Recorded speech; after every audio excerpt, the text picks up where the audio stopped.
ह्या वर्षात तरी सगळं ठीक होऊ दे, हेच सुरू आहे ना तुझ्या डोक्यात.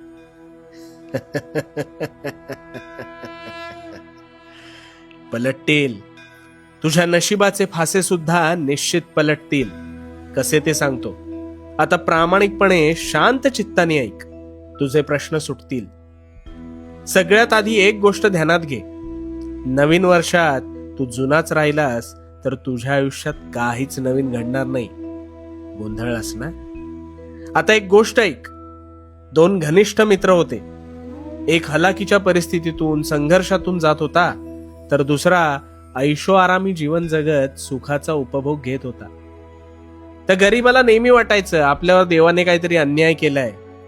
पण हा श्रीमंत मात्र कधीही उठायचा, कधीही झोपायचा, आयते अरबट चरबट खायचा.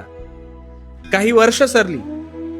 गरीब मेहनत करत होता, पण त्या मेहनतीला बळ आलं आणि त्याच्या घरी लक्ष्मी नांदू लागली.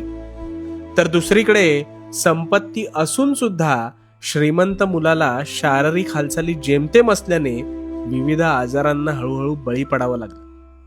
आता यातून काय शिकलास? तुझी परिस्थितीच तुला घडवत असते, मार्ग दाखवत असते आणि ऐशोआरामी जीवन नकळत तुझे स्वास्थ्य हे तुझ्यापासूनच हिरावून घेत असते. तुझा प्रवास खडतर आहे ना?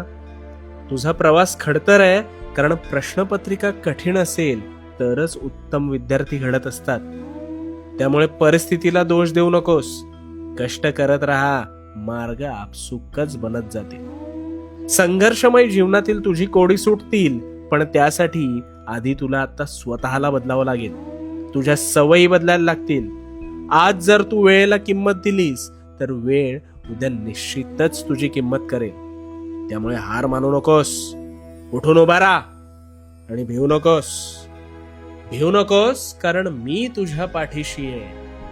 भिवू नकोस, मी तुझ्या पाठीशी आहे.